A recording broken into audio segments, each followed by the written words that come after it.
Today's episode is one of the most interesting conversations I've ever had, and I'm so glad it was recorded. Shane Stott is our guest today, and what a compelling, fascinating conversation and insight into Shane's journey in the float community and just his life in general. I really can't wait for you guys to listen to this one.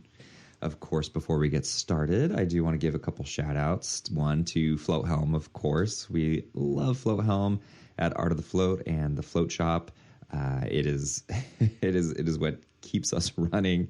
We had a kind of I guess you could call it a training issue with maintaining our float tanks, and we were actually able to go in and check hydrogen peroxide levels, what they were, how much was added, and identify the employee that was having issues with how to add hydrogen peroxide, how to measure it, and yeah, like where else can you do that?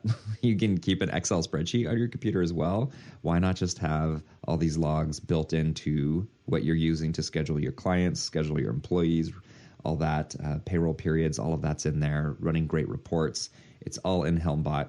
Can't promote these guys enough. We really believe in them.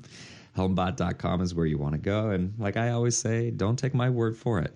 Go ahead and schedule a free tour. Have them walk you through everything and make sure they meet all of your needs. I'm confident that they will. Also, a big shout out to the FTA, the Float Tank Association. These guys are helping the community, the float community, helping promote it, helping research. And I support the FTA as well, and I hope that we all do. I hope that you sign up for the FTA.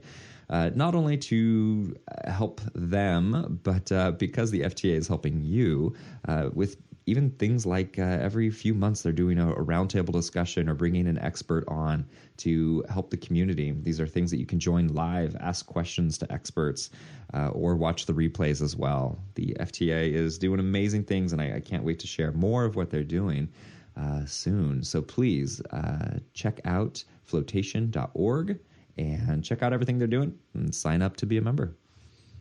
Also, a super quick shout out to my store, shop.artofthefloat.com, or you just go to artofthefloat.com and find the store. But we have some really amazing clips of people floating, photography you guys can pick up for any marketing that you're doing for the holidays here, including some specific stuff for the holidays, and t-shirts, mugs, all that stuff. It's all available. Stock up your stores and check out in particular, the designs by MC Flux are my personal favorite. Check out shop.artofthefloat.com or just artofthefloat.com. And without further ado, here's my conversation with Shane Stott.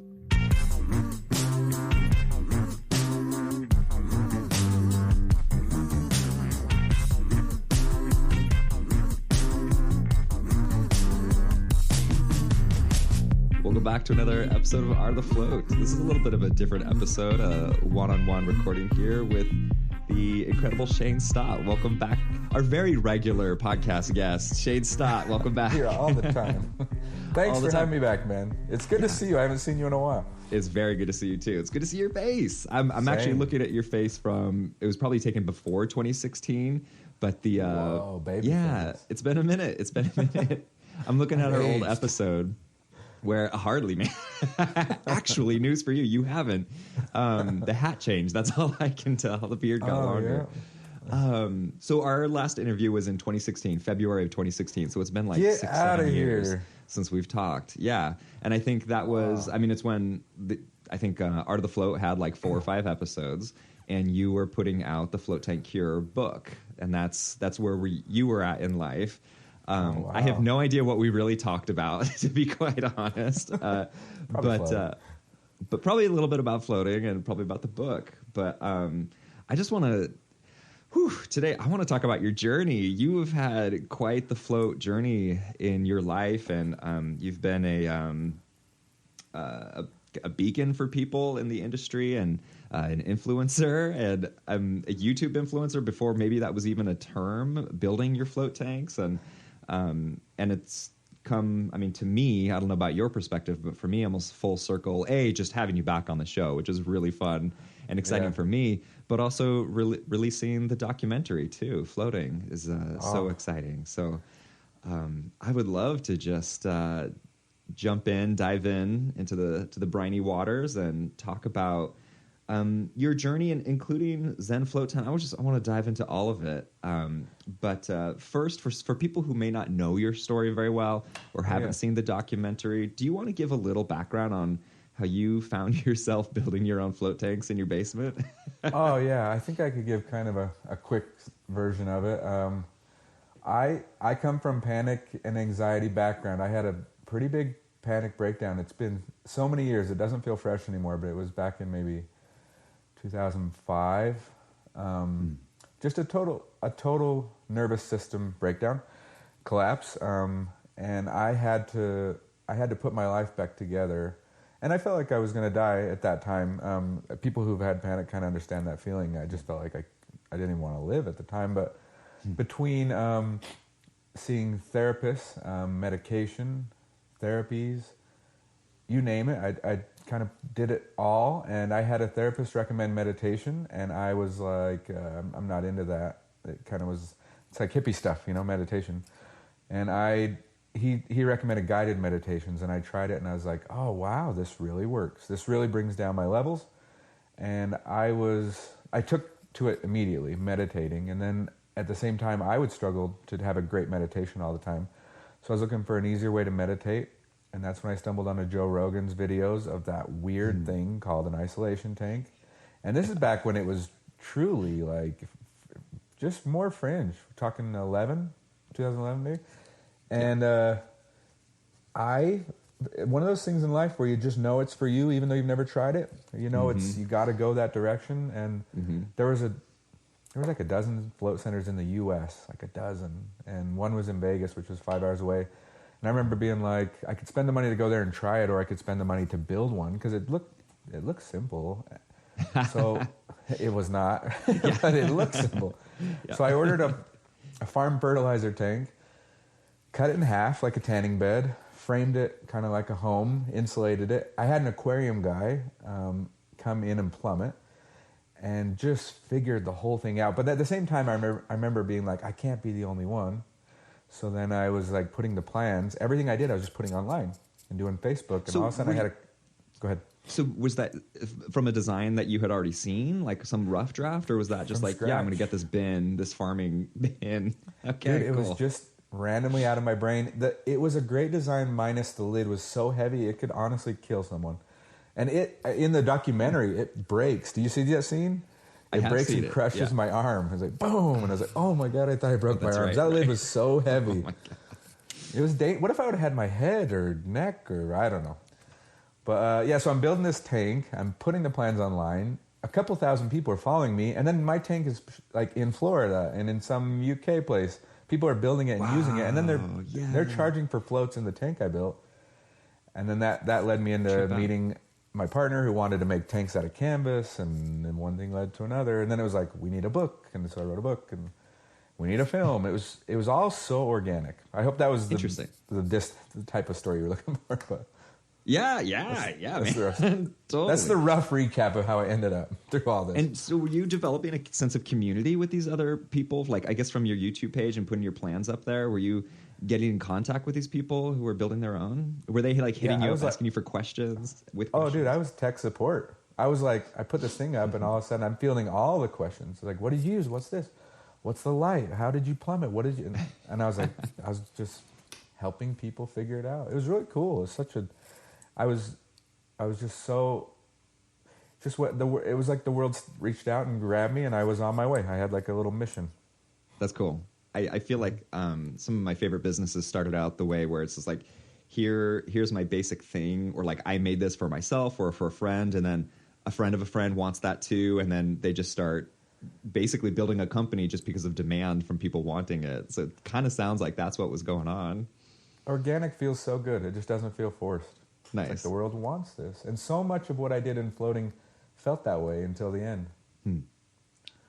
Until the end. Interesting. We'll get there. Okay. Yeah. So you talk about the book kind of being, I suppose, to support what became the Zen Float Tent, your float tank. So your story of floating and how floating benefited you. And you have some great interviews in there as well. But what was the process of designing the Zen Float Tent from your, I'm not going to say, I won't say crypt. I'm not going to even record. I'll bleep that word out. But this very dangerous device to being something that, you can sell to somebody and they can actually put in their home, feel safe, and it's not going to flood their home. It was so interesting. So I met William, and William had moved from the UK to China for a different product.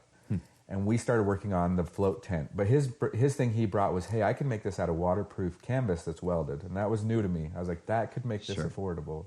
Sure, right. So then he was working on a box version. And this box version, it would sag and drip. And it was just this weird, it didn't work in reality, right? Mm-hmm. And so we immediately go into, okay, what do you do with the walls? And okay, now we're angling them. We're making like these weird long looking angled things, and then somehow we jumped to pyramid, and the pyramid was just it.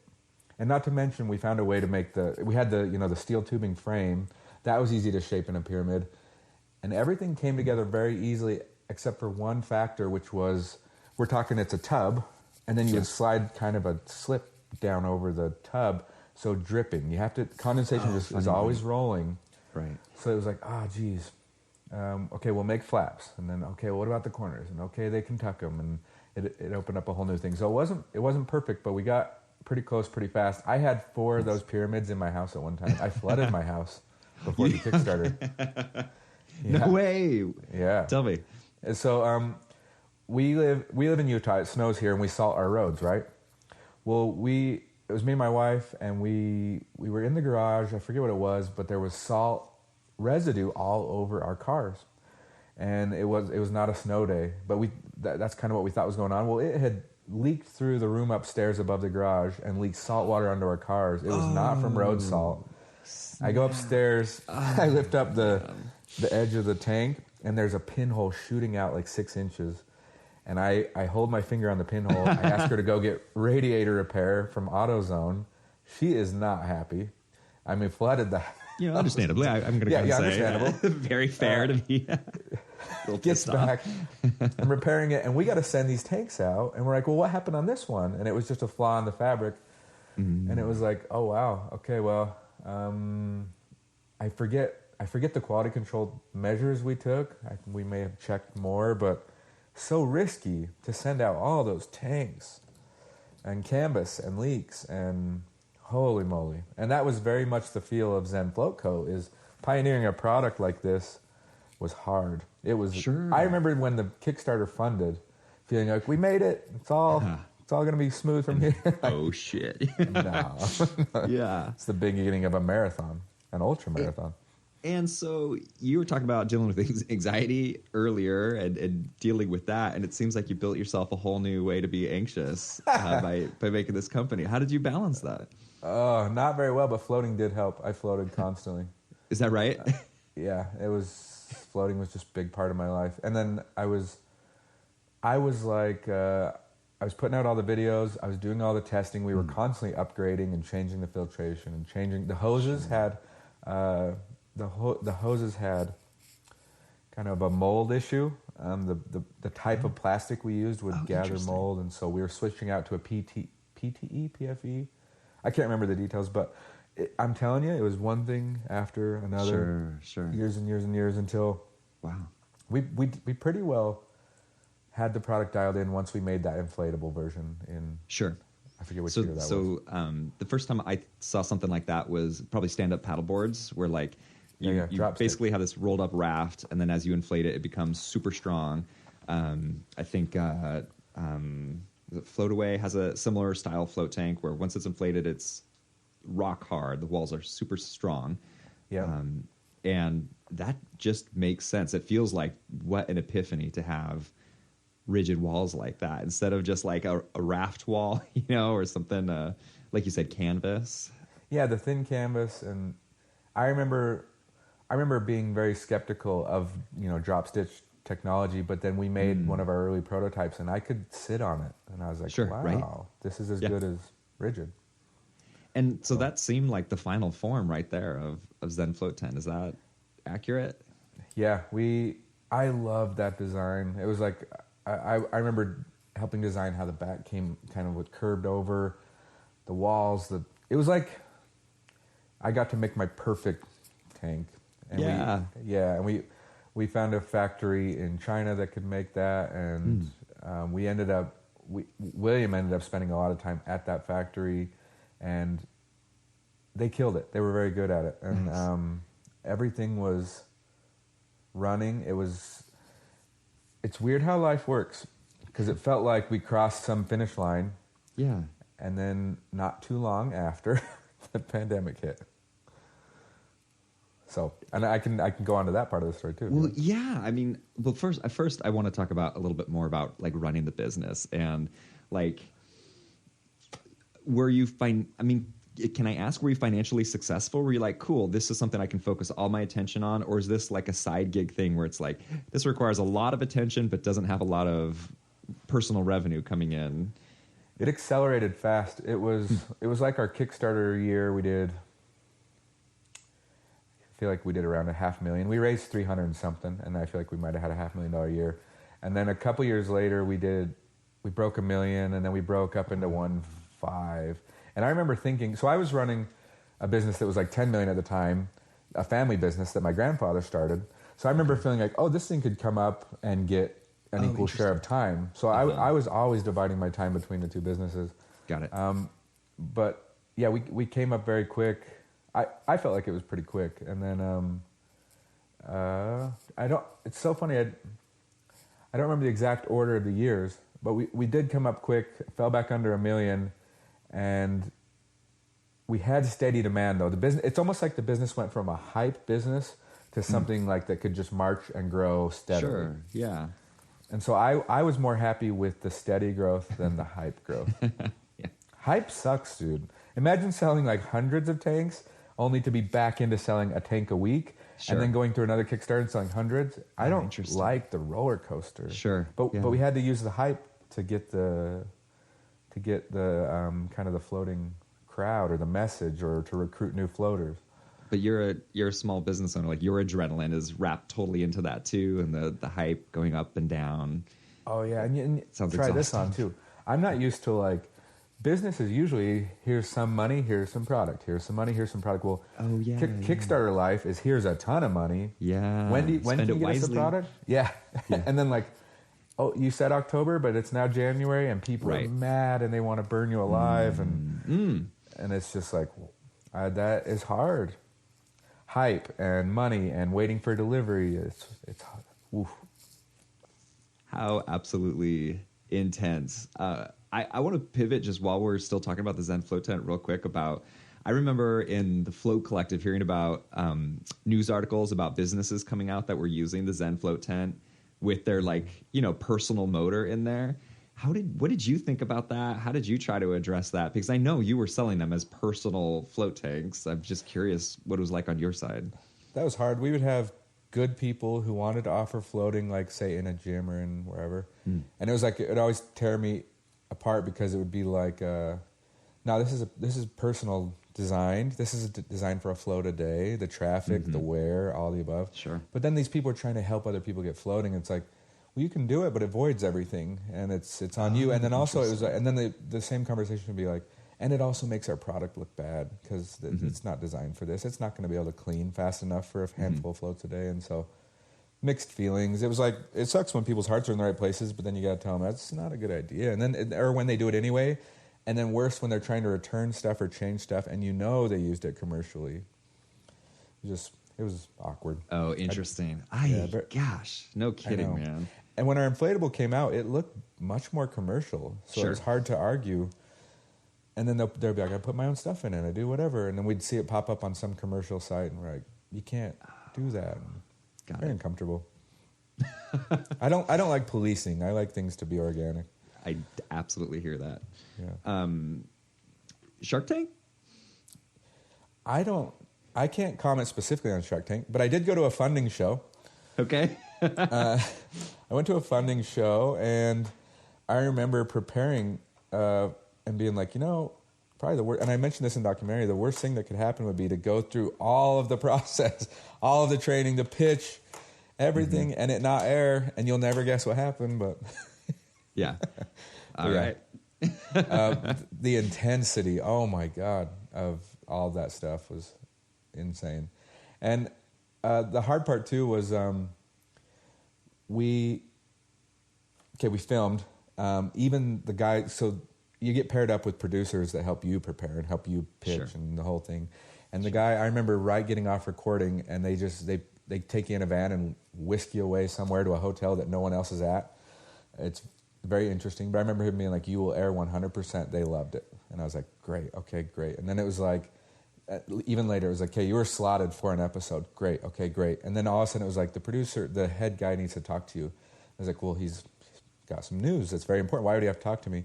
Yeah. And I remember him being like, this is the first time in 7 years where they didn't pick up the extra episodes. So the one you were slated for got canceled. It was already cut and ready to run. Whoa. But they trimmed the budget, it was like, it was a new level of disappointment. Oh my God. I can't imagine. I mean, I can only imagine, like, there's no way I've experienced something that intense, that kind of hype. You're talking about the hype and the lull. And we had the inflatable, and we were shooting the inflatable Kickstarter out in the desert. Get the call, and it was like everything was lining up and timing. Like, airing and the new product, and this is the product that we took to the pitch show, and it was a sick feeling. Oof. How did you recover from that? Like, what do you do? I didn't very well. It reminded me of a breakup, how you just kind of sit in the sadness until it dissipates. But now I have a huge tolerance for disappointment. True blessing. I mean, do you think it is? Go ahead. I mean, do you think on one hand, like, I don't actually genuinely believe like things happen for a reason. That's not how I view the universe. But do you think potentially, had that been successful, it could have sent you into another insane adrenaline? I mean, just everything that would have happened after that. Could that have been unhealthy for you? It could have. It's how they say the dots connect looking backwards. Like, I'm very happy how it all turned out. It might have been the most stressful ride. Imagine, like, I think we did 400,000 or 500,000 on that go round without any funding shows, and who knows what that would have equaled. Who knows what the factory could have done. Who knows, it might have been absolutely miserable. But I do believe in, I love upping my tolerance in anything. So at this point, it's made all of my life easier. That's a great way to look at it. I love it. I love it. Stuff doesn't compare. So when did Zen Float Tent fully shutter? Did you guys close down? What ended up happening? It was such a, I feel embarrassed of the way so Zen did close. And I could tell the brief version, but I feel embarrassed how it all went down. Because I always thought I'd be the type of guy who would be like, no, I'll put out videos and put up a site, and I'll make sure everyone has somewhere to go. But the reality of the business closing was more like sheer pain. Like, it's great. I can tell the real story now. I've never told the real story. No one knows the real story. Please share the real story. We produced out of China, and when the pandemic hit, drop stitch products surged 300 and something %. So paddleboards went through the roof. So we're a side gig, right? We're just picking up the extra money for whatever reason. So when paddleboards surged 300%, and we're talking tens of millions of dollars of paddleboards, probably 100 million. Anyway, this surges. We are meaningless now. So we get sent. The sad part is we got sent a container worth. So we got sent 90 tanks. We had containers coming in like quarterly, but we got sent a container of absolute garbage. We couldn't sell 5 of the 90. It's like the factory just decided to get us out of their hair, kind of was the feeling. I know, and I would have preferred, here's your money back, we're going to not send you garbage. Yeah, of course, right? But we got sent garbage, and then it was like, I had to explain to them why it was garbage, because I don't think they saw what went out. So we had to document, pictures, show. We got sent garbage. Well, they kind of felt like, what was wrong with it? It would be like welds were mismatched, or there was gaps or holes or leakage or glue residue or just awful. I'm not exaggerating when I say we could sell 5 of 90. Yeah. And then we ended up every single tank we doctored by hand and showed the customer and got sign off. Are you okay with this tank as is? Oh, yep. wow. So we really muscled through the last of the 80s. I think we sold like 60 of 90. The factory gave us half our money back. We got some PPP money. I think that's what it was, government. So it's like we had some of the return money. We had some of the government pandemic, whatever money, and we decided, and it felt like the right decision, and I don't regret it, but it felt like the right decision. Let's make this in the U.S. So we ordered fabric, we ordered the welder, we ordered the glue. We knew the process. We knew we could do it. So you were talking about doing it by hand, like yourself? Oh, we did. Not just in the U.S. You were going to build these? Yeah. So we had 5-guy crew. We took a couple $100,000. We bought everything we needed, and we geared up. We made a giant air table. We bought a welder. We made a fume room inside our factory so we could glue, because we had to do it by U.S. standards. You can't. Oh, interesting. Even by my standards, which are kind of cowboy wing it. Sure. Like China, they do whatever they want. Sure. Not to mention China at the time, it was like $600 for a skilled laborer 6 days a week, 10-hour days. So we made it in the U.S., and after a year's worth of work, this is a year's worth of practice in making tanks. It wasn't as quality as what China was putting out. It wasn't as high quality. And our cost was $5,000. Our cost was our retail price. Wow. Yeah, okay. Yeah, so if we failed, we could not do it. And admitting defeat was the hardest thing for me. And my ego check of like, but I'm like the float guy and stuff works out for me, and I'm supposed to be on this journey doing this. I had to, that's what I had to come to peace with. And so at this point, I'm like, people have given us their money for the tanks we're making here. Now we're giving money back. Now rent's due. Now everything's just sucking money out, wages. Now we're going in the negative. I'm personally financing it. I'm personally giving Venmos back to irritate. The most irritated person would get their money back. Sure. And I'm happy to say we refunded every single person that needed their money back. We had people walking in our factory naming us prices in cash to take random pieces to pay off the end of our bills. So they'd be like, hey, we'll give you $500 for the air table. It's like, that's worth like $4,000. Hey, we'll give you something for we bought a welder for $40,000. The company ended up giving us like $10,000 back on a $40,000 welder that was like new, kind of like. Dude. I know, and it was so hard. Oh, my heart is aching right now. Yeah.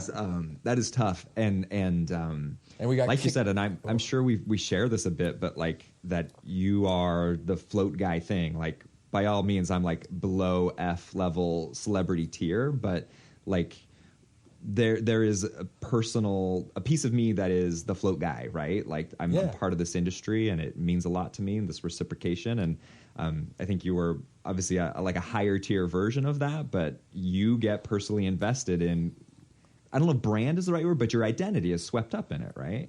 Yeah, it's so weird. I didn't realize how much I was the float guy. And I remember even feeling like there's even a part of me that's like, well, what's my thing if I'm not the float guy? I remember even like adjusting my Twitter and being like, okay, well, it was weird. It's so egoed. Interesting. It's so ego.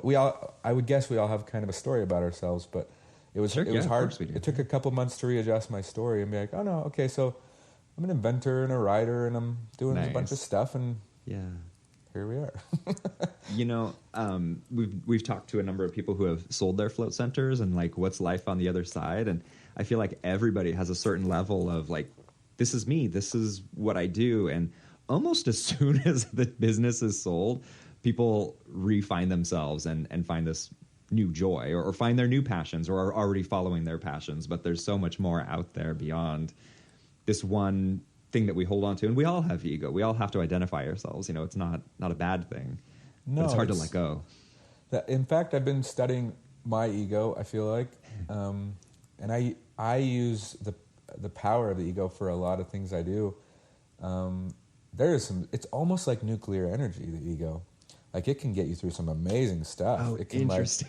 Like, for me, even like when I'm like, I'm ready to die, it's like this, I can't explain it fully, but my ego has a power that I very much value, but it needs to be kept in check. It's just one of the many versions. Right. Cool. Yeah. That's great. Thank you for sharing that. Yeah, I don't know if it's useful, but I've really been paying attention to the ego. You know, can we actually segue a little bit? So I feel like there's so much to talk about with you, but you know, you put out the Float Tank Cure, but then I think you had another book that was coming out, and I want to say poetry, but I don't think that's right. Oh, you were translating. Stoic. Sorry, I'll let you. Yeah, so I stumbled onto Meditations by Marcus Aurelius. When people hear that, they think it's about meditating. It's not, right? It's about his thoughts on life. Uh-huh. So it happened to be called Meditations, and it's in the public space, like where you can do whatever you want with it. No one owns it. Okay.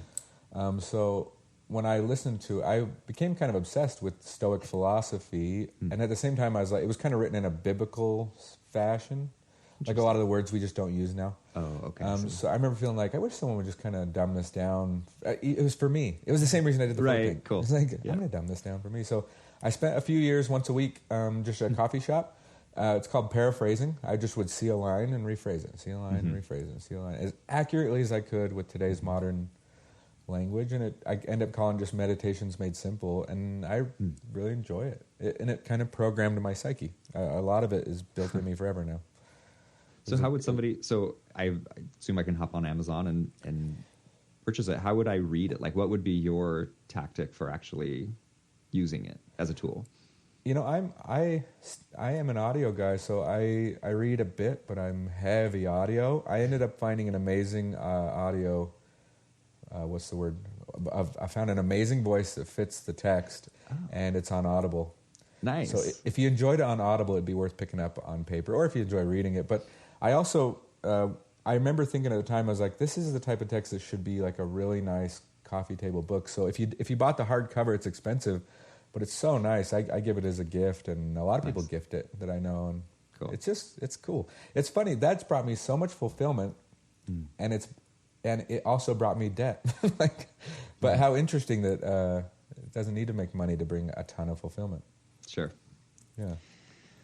Whew, interesting. All right. Yeah.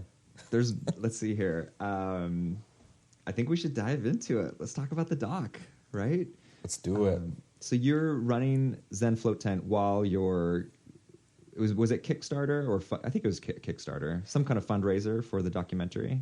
Yep. So yeah, previously I did the book because I felt like when I was selling the tank, everyone needed to know why they should float.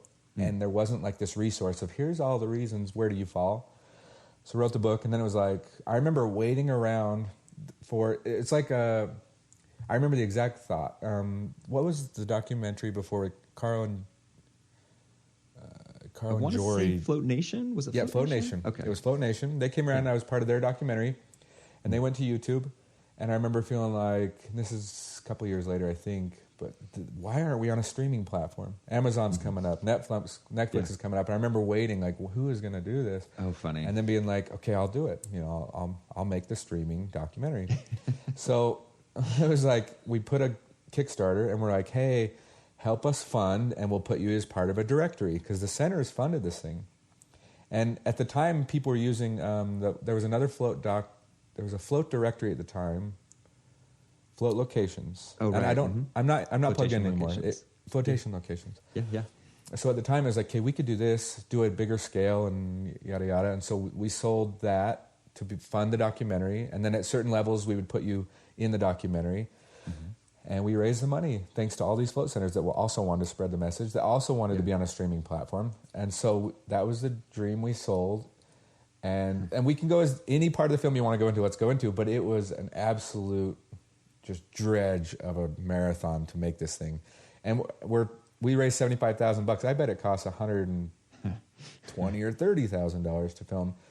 And everywhere all around the world and country, and filming and floating, and it never ended. It was like a 4-year project. Wow. A year or two of editing. We could have edited it shorter, but it kept not going how we thought it would go. In what ways? I mean, because this is your guys' first, and I'm sorry, the director's name, I'm spacing Bridger. on it. Bridger, yeah. He had never made a full-length movie before, is that right? Right, he had been part of them, never directed a full-length movie. That's a lot to bite off. Remote shooting it. So Shark Tank, wait, I wasn't part of Shark Tank necessarily, but we were on a funding show, and that funding show Didn't go through midstream, right? Funny, yes. Okay, now we also have a UFC fighter in our film who got Jamie Colleen. She got a UFC fight to go get her UFC card. She lost that fight.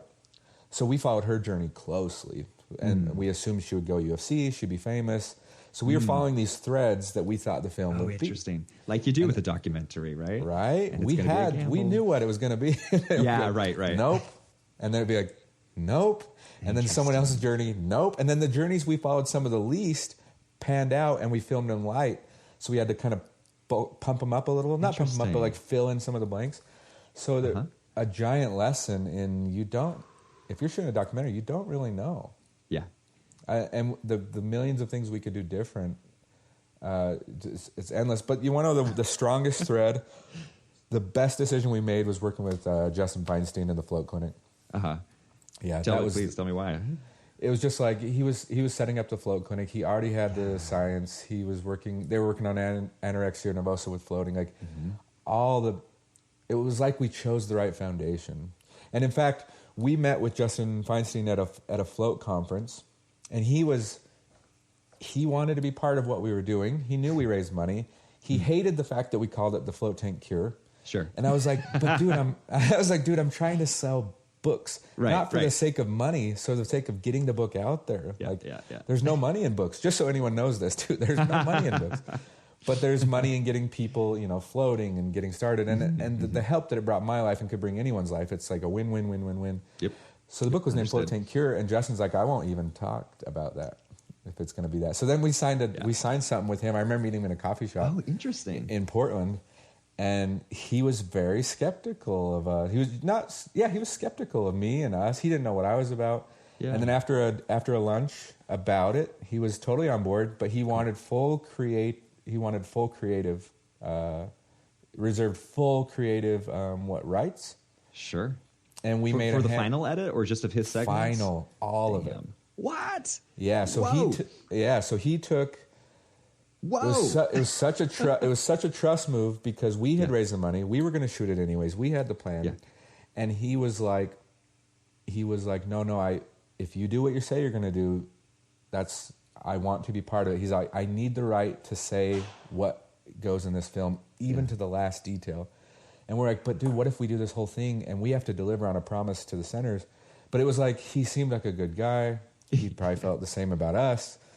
Yeah. We did written full creative because he says if you guys get this wrong and you guys give the wrong message, it forever taints our industry again. Sure. He's like, forever we will be uncredible because you say, it's cure or you fix something or it's, and he was, and I'm so glad he is who he is and does it proper. But we gave it to him. And then what's interesting is coming down to the final edits. I know, coming down the final edits, me and Bridger are like, it's done. And he's like, no, it's not. So this is like a producer coming in with some notes. Yes. What kind of notes were you getting? It was reasonable. It was just like, okay, so the person says this, or the person says this, or I don't think we should be implying that it can do this. Sure. Misleading. So we just let the pressure be, and we walked it all the way down to the end. He felt it, we felt it, me and Bridger, and we all in the end were satisfied with the end result, and it was beautiful. Okay, I have to pause for just a second. First of all, that's crazy. I didn't realize he had, you guys literally signed a document for full creative control. That is wild to me. But we thought, go ahead. No, you go ahead. We thought worst case, we cut his stuff out. Sure. If we had to salvage the film and put out what we promised we'd put out, we'd have to cut his stuff, which was the meat. Right. But anyways, yes, we did sign it, and it worked out. And Justin is a great guy, and we're working on other stuff, so it's good. Cool, awesome. Yeah, it would be crazy to think about that movie without, like you called it, the foundation, the science behind it. What a pivotal piece to give it legitimacy. Yeah. Editing. I mean, I don't know a whole lot about what goes behind the scenes, and I know you've worked on music and now movies, and I know it's 100 times more than people think goes into it. You're talking about editing this for 2 years. How do you stay focused on getting back into the bay and pulling up another reel and mixing that. Bridger needs to speak on the details of this. Oh, okay. Like, we'll have to have Bridger. I've never seen a guy with like absolute endurance and work ethic when things are not going well any longer. No but way. I forget the hour count, but I could have sworn we shot like 100 hours at 4K. So we filled up banks and banks and banks of drives. I have them they're everywhere. Yeah. And so he's editing on an older computer, working on these gigantic files. Oh my God. I remember he was like, "Okay, I'm gonna take our 100 hours and grab everything we wanted to stay in the film." And I'm not the details guy, but I can tell you the feeling guy. But I remember we turned like 100 hours into 3 or 4 hours, and we watched the first version. It was like a 3-hour film. Yeah. And we're like, okay, what's ideal? And we had to choose ideal based off just what will people watch? What will people not tune out? You know, how fast does this need to move? This has to grab attention. And I think we decided on 90 minutes. And it was so painful to chop. My story didn't get told fully. Mine got reduced by 2/3 got cut out of mine. I'm like, yeah, it gets the gist, but it doesn't tell the full story.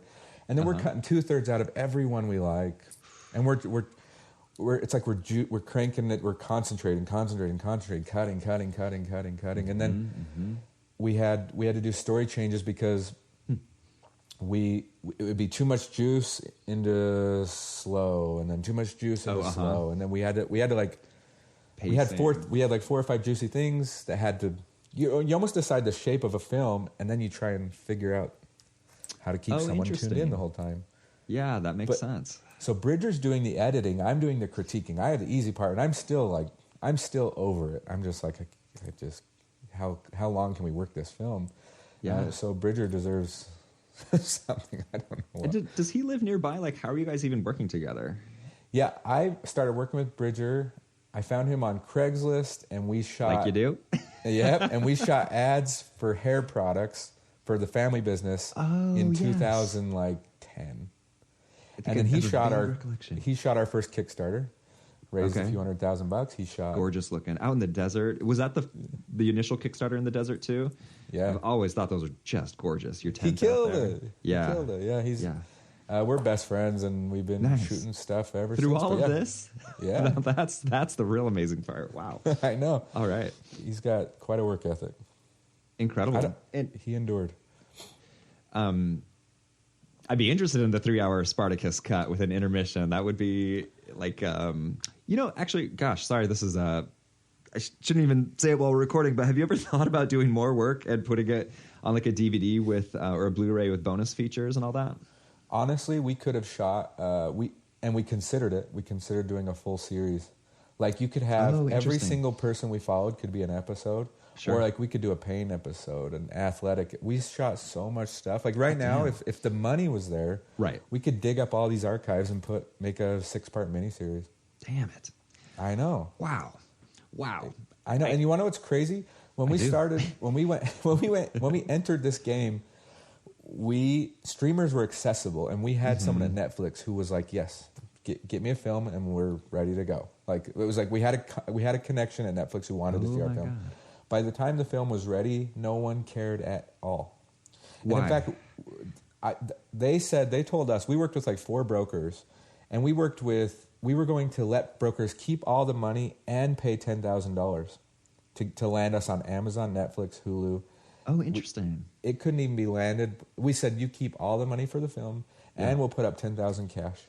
Anything you want, sir. It was like, we just want to land this on a streaming platform.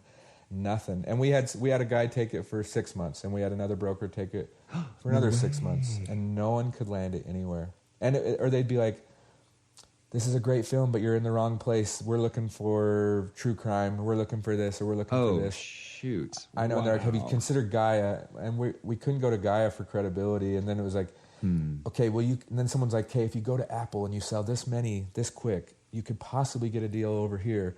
Or you can parlay from here to here, or if you pay for ads. And interesting. It was so damn frustrating. And then the big turning point for us, and this is years in, was Justin had the career change. He goes to the Float Collective, and he's like, "We're going to do this anyways. Why don't you guys join us? Let's pair the film up and go YouTube." And I remember being like, it was the disappointment of I had the vision. It was the same disappointment of the documentary. I had the vision, and it did not match the vision. And so it's like getting my ego out of the way and being like, if the goal is views, truly, this is a great way to get them. Yeah. And YouTube is entering people's TVs. A lot of people are throwing up YouTube on their TV. It's very common. Yeah. And now that it's there and it has 7,000 views in a month, and that's a lot of view time, I'm like, I feel like we've made a good call. Hell yeah, absolutely. People are watching it. Do you feel like you had, and because I've seen YouTube over the years evolving, I sometimes have this outdated view of what YouTube is, where it's like, actually legitimate films are on YouTube now. Like, it's not just a bunch of, I don't know, like almost like TikTok videos of YouTubers on there. There's legit stuff. Right? When I turn on the YouTube app, I forget what it's called, but I'm impressed with the full feature stuff they have. Mm-hmm. And I'm like, as far as worldwide and access to this thing, and any float center could throw it up on a computer, throw it up on. Right. It's I think it was the move. It was just, excuse me. It was just kind of had to be, got taken there biting and screaming, dude. I just didn't. I promised streaming platforms, and we YouTube streams. I also promised a directory. Directories don't do anything. So I felt like a little bit of shame closing the business as well. Sure. Well, I want to talk about that. Like, so I didn't realize it'd be like 6 months at a time with a broker trying to get it on Netflix. And by the way, what happened to the initial hookup guy? Where was he when you needed him? By the time we had it for sale, they were not even allowed to work directly with us. Oh, is that right? Yeah, okay. He's like, I'm sorry, Netflix only lands films through whatever they're called. I guess through a broker. But at the time, Netflix took them directly when we started the journey back in what year? I was married. I haven't been married in 5 years. So okay. So that's time 5 plus 6 years. Yeah. Wow. Excuse me. It's all good. Let's talk about the release and Justin picks up the phone. He said he's putting together the Float Research Collective, tie these two together, use it as promo, all of that, raise awareness. Yeah. Are you just like, hell yeah, let's get this out there? Or are you like, what's going on inside you? Let's be honest. That would be the best. Okay. So I had felt like I started a marathon, which was the documentary. And I felt like I got to the end of the marathon and they said, hey, psych, it's an ultra marathon. Oh, totally. Like, right. That's what it felt like. I'm like, but I'm done. I don't know how far I can. And then it's like, and then it's like, oh, go on another 25 miles or something. And I'm going and I'm going and I'm going. And now I can't even reach the finish line I intended to reach, which was the streaming platforms that I had envisioned. Right. I can't even pay to get it out there. Right. Justin still has the fire, so we hung on to Justin's fire. Cool. And it was like, no, we're into it. And then Justin's like, I got people. I have someone that he had a guy that helped with the audio finishing, and he had someone else. Yes. So shout out to Andy Shayer. Yes. Yes, he's pulling us through the finish line. Me and Bridger are just like, Bridger's putting in the credits, and we have like 1 week, and so we got dragged across the finish line. And even can we talk about the name? What? Can we talk about the name of the movie? Yeah, let's do. So originally, I think the Kickstarter was for Float, right? I mean, am I wrong on that? Like, you were totally right. And then guess what? Guess what beat us to that name? Paper Airplanes. Yes. And then we were trying to decide between legal risk of duplicating their name and another hard decision to make. So real quick, just to explain the Paper Airplanes thing, another documentary came out probably like 3 or 4 years ago, and it did well. I mean, I think most documentaries don't get a lot of views or whatnot. Like they kind of just disappear. This one did the festival circuit, did well. It did? Float.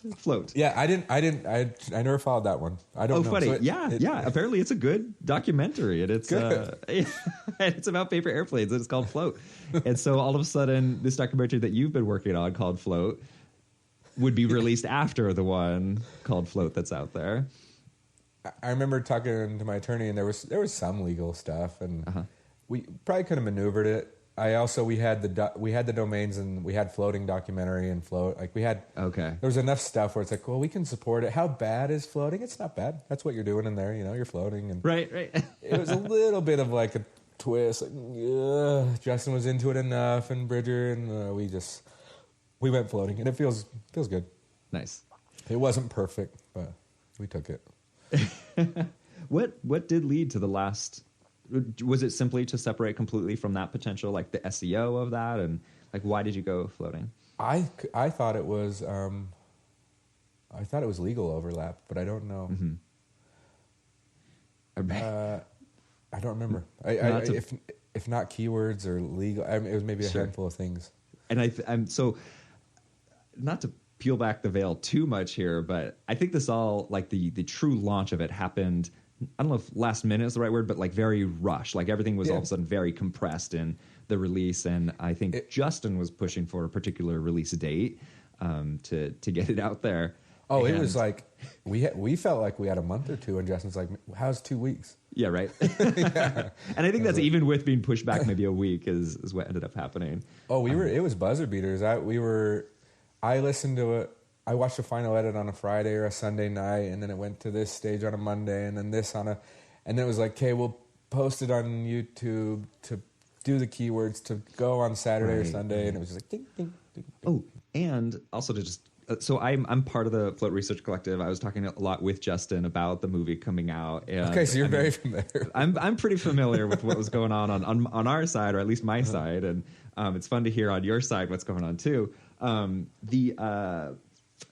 said 4K. It's a 4K. It didn't end up being 90 minutes. It's a little over that, right? So I mean, whatever. Let's just say it's 90 minutes. That's a lot of data to upload. And then there's talking about a name change, and then these edits. That means a completely new upload, new links. Everything has to be reattached, and so there was also just like it has to be in by a particular date with the correct title. That has to be locked in. It was just dude, talk about Wild West. We were scrambling, and darker note. My brother died. My partner at Zen during the whole thing, and I had to tuck him. He had to be in the film with the little dedication at the end, and it's just we put up the picture of me, him, and William when we funded, and I could not find this picture, so I'm down in the office on a Sunday digging up a picture to get him in the film, and when did he pass? In fact, he passed a year ago. Okay, I'm sorry. Yeah, and it was just a heart attack, and. Oh wow! It was out of nowhere, and the journey we went on through Float with me, my brother, and William. So to even give you more of the story, the last thing I say to my brother, I'm taking our Float stuff on a trailer over to my brother's other warehouse, and he was going to help unload that day, but he was caught up in his other business, and I'm there, and I don't fight or argue much, and I was mad at him, and I saw him, and I was like, I don't know why, but I was like, I'm not in the mood today. Like, I don't want to argue with him. And we get along so good. But it was like the business was closing, and I was pissed, and he said he would help, and blah, blah, blah. Mm. And I'm kind of ready to fight, and I see him like, I can't fight with this guy. What's there to fight about? So I'm like, hey, bro, what's up? He's like, sorry, I'm really sorry I can't help. And so we unload the stuff. And it was like cool. I think he was going hunting for the weekend, and I was like, cool, man, have fun. All right, see you soon. It was like caring, loving, just peace out. And that was the last thing I ever said to him. He died that weekend hunting, but no way. Man, am I so happy that the last thing wasn't a fight.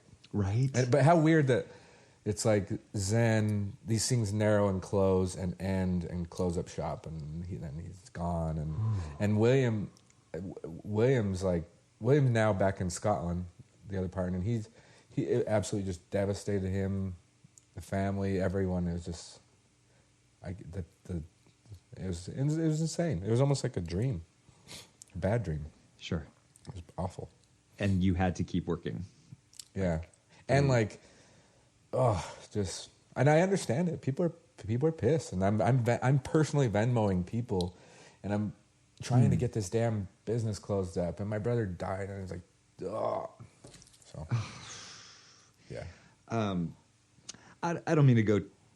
Is it okay to keep talking about that? Yeah, I'm fine. Okay. I'm going to make this self-centered for a second here. I went on a ayahuasca trip years ago, and all I saw over and over was my brother, who I love more than anything, just losing him over and over and over. It was hellish. It sucked. It was so bad.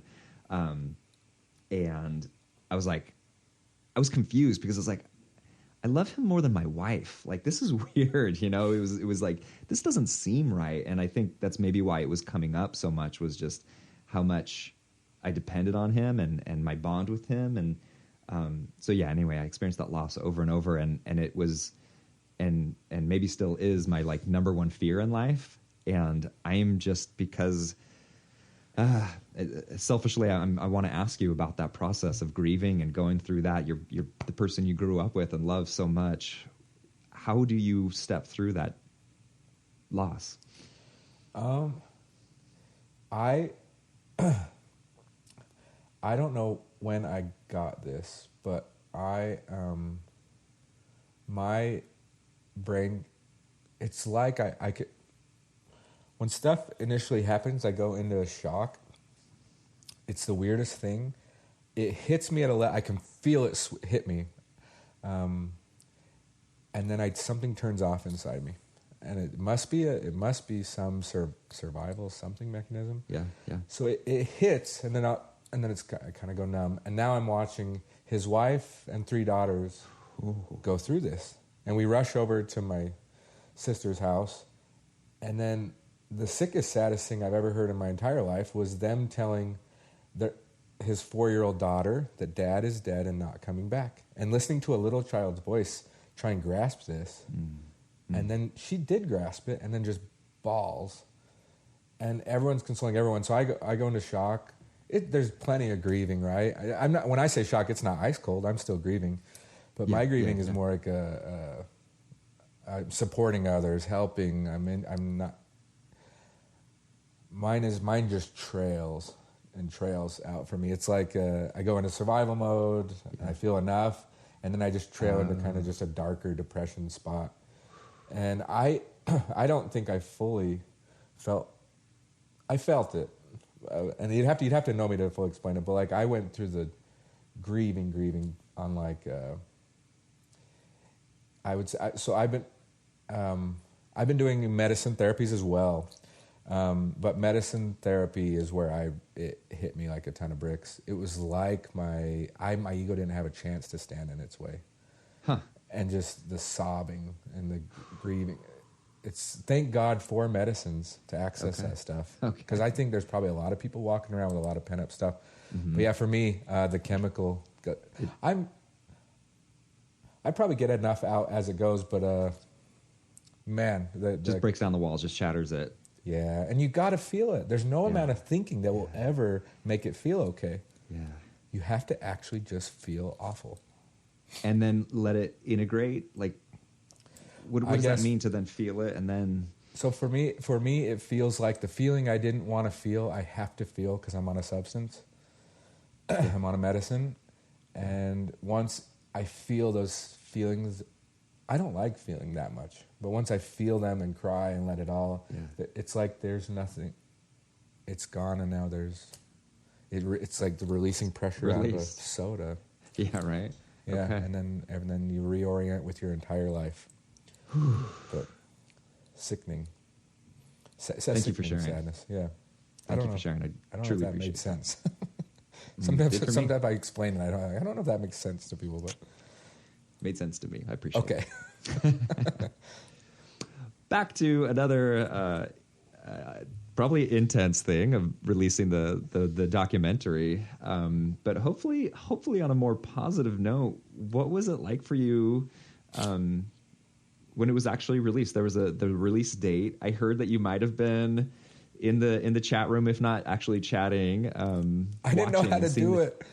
I was in there watching, but I was chatting in the wrong spot. There was a live chat. Oh, that's so funny. Yes. I was chatting on the comments section. That's great. Oh, that's really funny. I mean, maybe for the best. Maybe that's for the best of just like, mostly Float Center owners, I believe, were the people in the chat there, like people who were super stoked about the documentary coming out. And I know there were fans of floating that were in there as well, but to just see that ticker tape going of all these comments and the excitement, what was that like for you? What did you see when you watched that? So cool. It was like it was the finish line moment. It was yeah, yeah, it was like some of the glory finally, because we kept thinking we were going to cross the finish line for a couple of years, and finally crossed. And it was the relief too that it all turned out right. It felt. I love when things feel like they're meant to be, and with the collective and the launch and everything, it was like just relief. It was like sitting down after a marathon. Nice. Maybe having a water. Yeah, right. Yeah. Were you able to feel it? Were you able to? A little bit. I was even hesitant. Not hesitant, but like I had some apprehension even doing this podcast because I'm just not the float guy anymore. Yeah. I'm still into floating, but I'm not. I hardly float recently. Is that right? Yeah, and it's like and funny. I'm still working on floating in my head. I cannot turn it off. In what way? I still have a better I have a better version of a float tank in my head. So probably couldn't help but work on that. And I wanted to ask. So you talked about shuttering the business, the stand-up paddle boards going up 300% in sales. Now that the pandemic is waning, do you think about re-entering the market? You're talking about still designing it in your head. No, I think I don't have making float tanks. I don't have in me anymore. I just the amount of support and effort, and I can't. However, I would love, like, what I would do is like patent, license, endorse, work on, support a product, because I love the invention process. I love all that.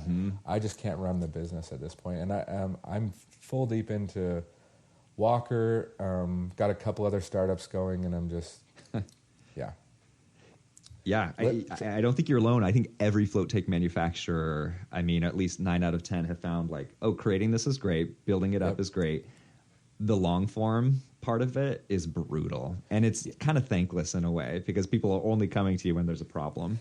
Yeah, you're refining with you're refining with criticism, and you're refining with things not working correctly, and you're refining with irritation, and you're.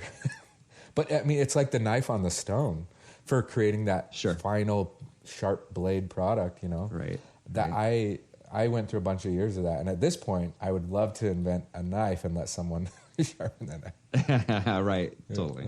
Well, I think you kind of got to the last part of what I want to talk about, which is where the hell is Shane? What's Shane doing? What is this Walker business? Walker is it's so funny. It's tape and glue for wigs and hair extensions, and my grandpa started making the products in the 80s. He made the machines that made the products. I got to Walker when there was a dozen of us in 2007, and now there's like 70 of us. We're cranking, and we're gonna be moving into a 100,000 square foot building, probably late next year.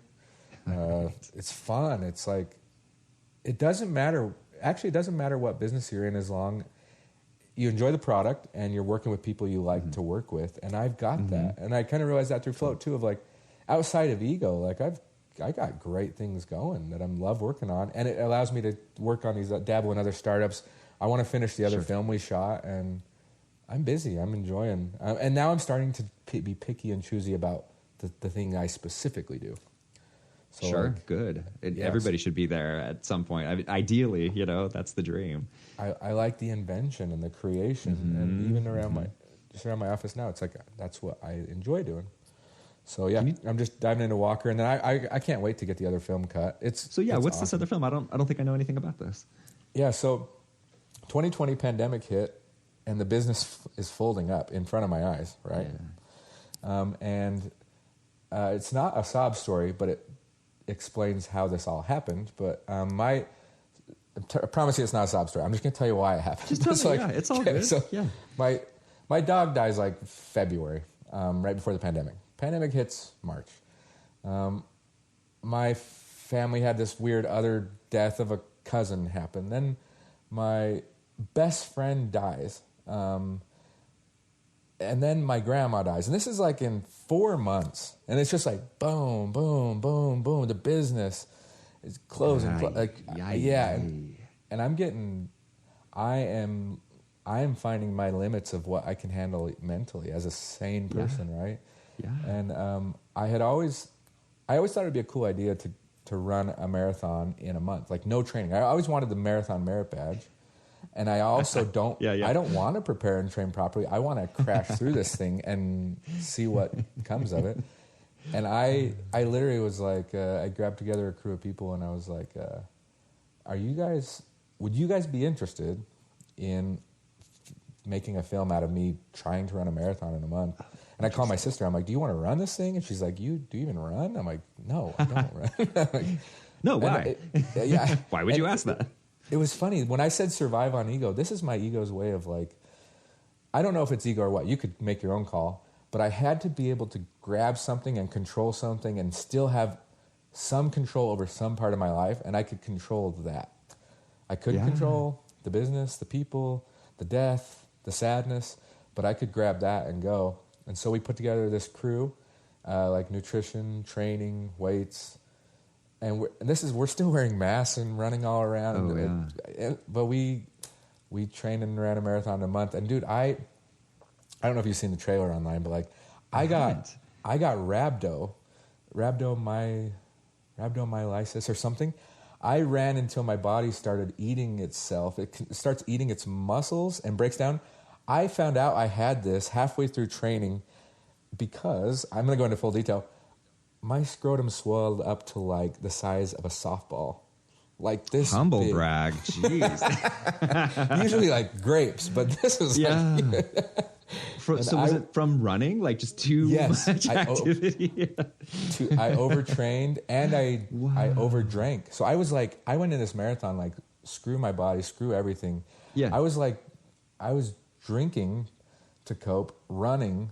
I was putting up like 10 milers off of a night of drinking over and over and over. And so anyway, it's a crash course. I found out I had rhabdo because of my scrotum swelling up, which we filmed the whole process, and the doctor's like, you can't run this. This could put you in the hospital or like death. Like rhabdo's very serious. He's like, you cannot run this marathon. And the trainer's like, if you don't run this if you don't continue training, you will not be able to do this. So your film's over. And I just sent it. I said, I won't run, but I'll walk. So I walked like 14 miles, and dude, the intensity and the fear I felt, I had to make weird choices I had never had to make in my life. And we caught it all on That's film. insane. And awesome. I would like to watch that. Yeah. Are you going to release that right on YouTube, by the way? Might as well. We've already released Floating. So let's go. That'll be our platform. Crazy. Yeah, so we have a long cut, but we have to do it's going to take another year. We got to dive into it. And I remember telling Bridger, so Bridger's like, we're finishing Floating and we're cutting Marathon, and I'm like, let's just drop Marathon. Like, let's get Floating out. And so we're going to cut Marathon, and there's more stuff I have, but the Marathon was so cool. The glory I felt, dude, crossing that finish line. And did you partially run and you walked most? Oh, that's a spoiler. I don't. Spoiler. Okay.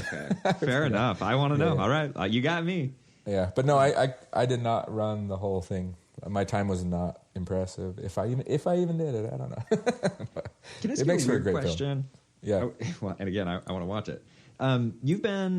Your face has been out there since the beginning, like on YouTube, and you're in the documentary, which, by the way, just shout out to your mom, by the way, and her sweetness and her love for you comes across so powerfully in the movie.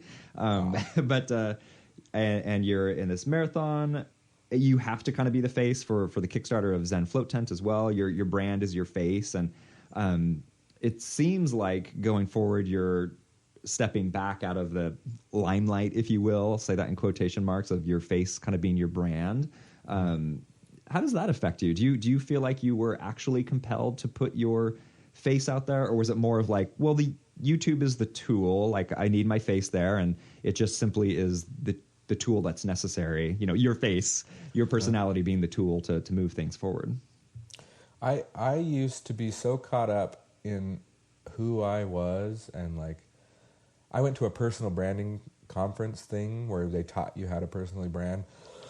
Excuse me. And I remember asking the teacher, like, well, how should I dress? And the guy's like, I don't know, just be you. And I remember being like, but what do they want to see? So what a weird take that I had, where all I wanted to do was please and deliver what people wanted to see. Yeah. And so I was lost in that. like, well, they expect me to be the float guy. That means I have to be like peaceful and meditational. Oh, funny. Right. Yeah, and it's so funny. I was people pleasing. And then I remember feeling also like, I'm not that strong of a brand because I'm not that into certain things that branding requires. I don't like hopping on TikTok or quick videos. I don't like doing a lot of stuff. And I remember feeling like other people too have important parts in everything that happens. And I remember being like, I want to be like a part of a cast of people. And so that was a big switch. And then I kind of had to Miley Cyrus my whole Twitter. My Twitter thought I was the float guy. So I just started being not awful, but just letting it all fly on Twitter and like losing followers and interesting. I totally Miley Cyrus, and then I started being like, I don't know the reference. I mean, I know who Miley Cyrus, Miley is, but Cyrus, did she go off the rails a bit or what? So she was innocent child star. Oh, I see. Okay, I think I get it. And then she ripped it open and was like, "This is me," you know, like Hannah Montana. Okay. No, it's Hannah Montana to Miley Cyrus. Oh, okay, yeah, I see. So in a very small way, I just kind of shredded mine up and let everything die and let things. You close. Hannah Montana did it totally. Yeah, Hannah Montana did. And then I had to disappoint. I'm sure we disappointed a lot of float centers. I know we did. And there's no directory, and we didn't land where we thought we'd land. And but it was good for me. It was a cleansing of self. What was the question though? Because I don't feel a need for my face to be the brand anymore. Got it. Yeah. So whatever's needed, I'll do. I think you led it to a better place than my question, which is just how do you feel now at the end? I mean, you said, potential disappointed float centers, but also seeing so much positivity with the premiere and so many views. Like, just how is the float world sitting with you right now? Where do you sit right now? I'm good and I'm at peace, and I actually love not being in the industry and releasing a film, because I always worried that people thought I had like, yeah, he's doing this, but he's just out for money. I always felt that. Oh, interesting. Like, yeah, he likes to get people floating, but he's just trying to steal people from float centers. And I was like, no, I just want more people floating. I'm part of a pie. But now my intentions can only be clean. I have no horse in the race. Right. So if I'm helping now, they couldn't even imagine ill will. Did you actually get a lot of that feedback, or was that self-talk? So I'm glad you brought this up. I had maybe 3 people that told me the industry does not like you, but they pretend to like you. And I go, well, no, I know certain industry people, and they're genuine people. They know how this works. It's an ecosystem. We don't grow independently. We all lift and we all go.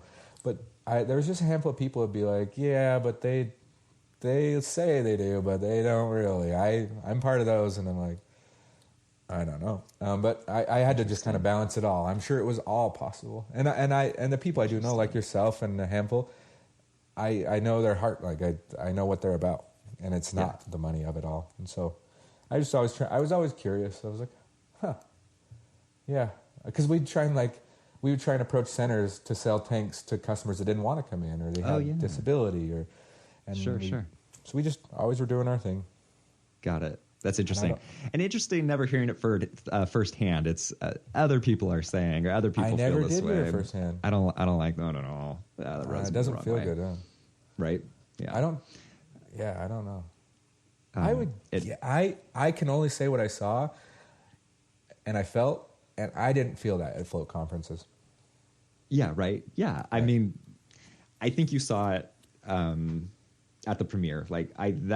To me, that's what the excitement feels like, and people's view of you is still excited. And I think I have a feeling this will be a very listened to episode, because I think people do care about you and they want to know the story of obviously the documentary, or maybe Zen Float Tent, but the story of you. And especially if they've seen the documentary, like, how is he today? Where is he at? I think there's a lot of care from this community about Shane Stott, That makes me feel good, and I would love to join the next conference and not feel a need to be or do anything, just like, I highly recommend it. I have stopped having a booth at the conference and just going to it as Art of the Float, because I just hate being locked back there. I'm not a salesy guy either. I also have lots of self-talk about either what do they think about me, or more so do they think I'm selling them instead of genuine, is the part that always eats me up. And so just going to the conference and just being myself and there to experience it is just way more fun, and business will come or it won't. I don't know. Like it's more fun this way. Dude, so I was just going to mention, and I've really leaned into this a lot lately, is when you enjoy the craft, the rest is all good. Sure. Like when you need to go make a buck, it changes the thing. Right. Yeah, it does. And you have to make compromises. It can change you. And yeah, right. Absolutely. Yeah. Shane, thank you so much for your time. This has been so wonderful. This has been such a fun, insightful, difficult conversation. I really appreciate you spending the time. Thanks for joining us. Thank you for having me. It feels so good just to actually get some of this stuff just off of my chest and get to speak freely. And I don't have to like prop up a biz or a movie or some plans and keep everyone happy. It's like, this is what happened. I am sorry. I did the best I could. I truly did the best I could. I almost died, dude. I almost died. Not because of float specific, but like I had real dark moments of deciding to go on with life in general. So it's all worked out really good, but it was really testing. Like even after starting the documentary, like during that time? Yeah, like I would say last year and early this year. Oh, shit. Okay. I know it was like, it was just really, really dark moments. I'm here, honestly, though, because of my kids. I could have left everything else, but I could not leave I have two boys, 5 and 7. I could not leave them, thank God, because then after I started doing the medicine therapies, I've done like 6 medicine therapies this year, and I have a genuine joy for life and a genuine a desire to keep living. And I mean, this is a gift now, but there was so happy to hear that. There's a lot of time where I was wishing something would take me out because then I wouldn't be responsible for it and I'd be done. It was dark. Yeah. It's brutal, man. It was. That hits home. I do want to just give you one last moment to have a platform. If there's anything else you want to share with this is the float community. I mean, business owners, float business owners. Is there anything you want to share or something that we missed you want to leave people with or make sure that we cover while you have this platform? No, I don't. I guess I don't have any influence over what people think, but I hope they trust. I hope that's all I can do is hope that they trusted that I did my best and the intentions were good, because this is how it all worked out. But I feel like I didn't come through the way I thought I would, and I made promises I couldn't deliver on. Mm-hmm. But I hope between a film, a book, a product, and some hype, I hope I really helped the industry grow. And I kind of feel like everything worked out in a great way because the industry needs a shot in the arm, and the film and the Float Collective might be that shot to kind of get everything moving. And I think it all worked out great. But I have enjoyed the sort of the mission I felt like I was given. It's been fun. Great, man. I love that. Now I'm going to step over your last words here, and I probably shouldn't as a good interviewer, but I do still hear in your voice like I'll just say like trepidation or potential, maybe insecurity would be a good word of how people are viewing you and what you've put out there. And first of all, they're just always going to be people who naysay, or who don't like you. And you've done incredible things. You have done things that I couldn't dream of producing, like whether it's Zen Float Tent, the documentary, or just putting yourself out there on YouTube at the very beginning. Like you were doing things that nobody thought of, and you were innovating. And I hope that you can, I don't want to say sleep well, but like have security in that you are an absolute trailblazer doing amazing things. And you will not do anything impressive, making everybody happy. That's never going to happen, especially selling a product, by the way. That's just never going to happen. Yeah. I hope that you can find peace and not just peace, but pride in what you've done. For the industry, but also for yourself, like you said, of sharpening your own blade. Yeah, Dylan, this has actually been a healing thing for me, and I think being around the float community in person again would also heal, and I do feel good about everything. But there's some insecurity about how it all went down, but it was all worth it, man. Life is great. Nice. I'm so happy to hear that. Life is good. Shane, thank you. Thank you for joining today. Thank you. I truly appreciate it. Thanks to everybody for listening. I'll do some outro stuff in a different cut here because it just doesn't feel right. So thank you. And we'll see you in another 6 years. We'll have you back on as our regular guest. Perfect. All right. There you have it. That is my conversation with Shane Stott. And once again, just Shane, thank you so much for being such an open book. And I mean, just joining us in the first place, but then just being so open to talk about anything and everything. That was wonderful to learn more about you. And it was cathartic. It was a really meaningful episode for me. So thank you, Shane. Thanks to everybody for listening to this episode. I hope this was insightful for everybody else and valuable for everybody else as well. Thanks to my co-hosts for letting me have this one as a one-on-one interview. I appreciate that. And thanks to Olga for setting this up, for producing the show. Thanks to you for supporting us on Patreon. That means a ton to us. It means we get to have these episodes. And, of course, also because of our sponsors. So, again, thanks to Helmbot and thanks to the FTA for supporting us on this episode. Thanks to Mindful Solutions. That's mindful2ls.solutions, Kim's business, where she's helping you with your social media and a whole lot more, branding, all of that. Thanks to Deepest Darkest for making our theme song. I need to shout them out more often. And gosh, I think that's about it. Thanks for joining us on this one. And as always, I hope that you guys find whatever your spark is that makes you light up and live life to its fullest. We'll see you next week.